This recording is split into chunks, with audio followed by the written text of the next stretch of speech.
Serial killers you may or may not have heard of, part 1. The person that we're going to talk about today was known for being the most prolific serial killer in United States history by number of confirmed victims. And if you haven't guessed it already, it's a guy by the name of Samuel Little, who between the years of 1970 and 2005 claimed to have killed over 90 women, with only 60 of them being confirmed, 93 to be exact. But let's go back to where it all began. You may ask, how did a young man become the most prolific serial killer in US history? We do know that he was born June 7, 1940 in a small town of Reynolds, Georgia, the population being just a little over 1,000. According to Samuel Little, he wasn't exactly born with a silver spoon in his mouth, describing his mother's job as being a lady of the night. At one point she gave up on trying to look after her son and ditched him on the side of the road. That's why growing up he spent the majority of his time living with his grandmother in Lorain, Ohio, and in a local junior high school where he soon dropped out due to poor grades and bad behavior. Set in motion what would soon become a lifetime of crime. It didn't take him long to get into the life of crime. Age 16 in 1956, he was convicted of the crime of breaking and entering and served some time in a juvenile detention center. 5 years later, in 1961, he was sent to an adult jail after breaking and entering into a Lorraine furniture store. The rest of his free life, he moved from state to state, occasionally holding down jobs, but always committing crimes. Believed that before he hit 35 years old, he was arrested 26 times in 11 different states. Crimes included assault, theft, fraud, DUIs, breaking and entering, armed robbery, solicitation, shoplifting, aggravated assault on a police officer, and many more. Bro, do you not know when to stop? That's not even half of the shit he has done. Little once said in custody that he knew what he was doing by targeting society's most vulnerable people.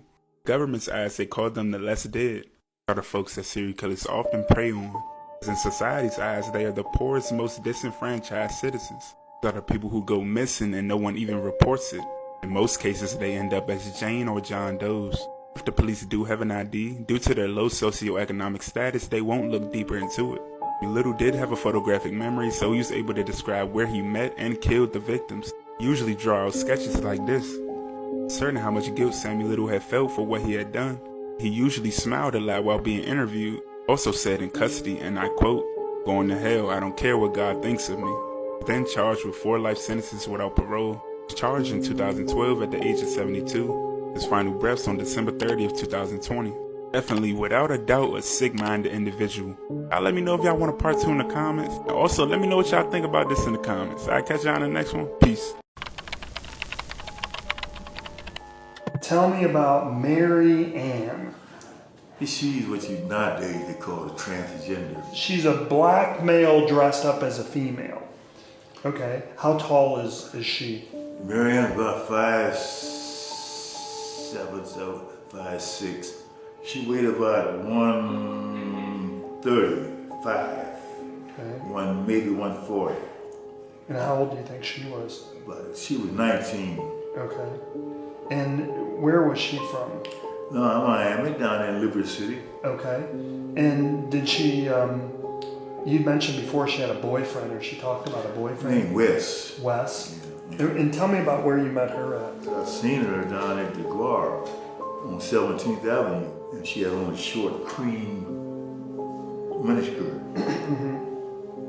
Cream and red. So then this opportunity popped up.